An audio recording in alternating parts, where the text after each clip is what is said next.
que contemple no solo las pensiones, sino también el futuro de la negociación colectiva. Seguimos apostando porque la regulación de los derechos laborales más allá de la ley se establezcan a partir del convenio colectivo, del convenio sectorial y el convenio en la empresa.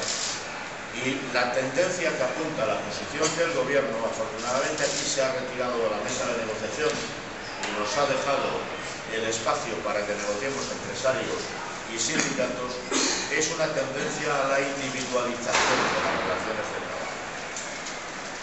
En España, con un tejido empresarial, más del 50% de empresas con menos de 10 personas en sus plantillas, decir que la negociación tiene que basarse exclusivamente en la empresa es un disparate de proporciones.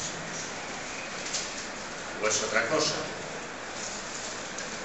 Como no creo que sea desconocimiento, lo que se persigue, lisa y llanamente, es dejar inermes a los trabajadores a disposición de los empresarios para que impongan siempre las condiciones. Y luego, porque no me quiero extender demasiado la palabra, hablar de un tema complicado, donde nos enteramos de cosas a través de los medios de comunicación, nos llega por los medios de comunicación como el día de ayer, el gobierno municipal de intercambio de cromos, en unas ocasiones con planteamientos grotescos, como lo de los profesores de las pensiones, que ya el gobierno... Ya desde aquí, desde la Dirección Confederal y en nombre propio, el reconocimiento a los compañeros de Comisiones Obreras y al conjunto de los trabajadores del comercio y hostelería de Sevilla por la lucha que van manteniendo en defensa de los intereses de los trabajadores en estas tan difíciles condiciones donde la conjunción de la acción del gobierno y de las organizaciones empresariales, del capital y la política están poniendo tan difíciles las cosas en términos de empleo, de condiciones de trabajo. La lucha merece la pena y solo del esfuerzo los trabajadores hemos conseguido avanzar. Muchas gracias, compañero.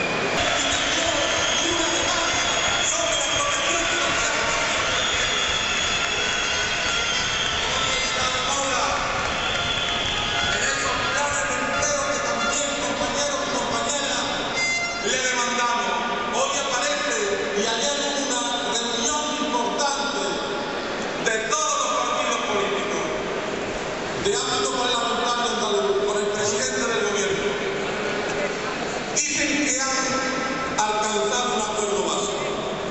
Crece porque la situación no repite.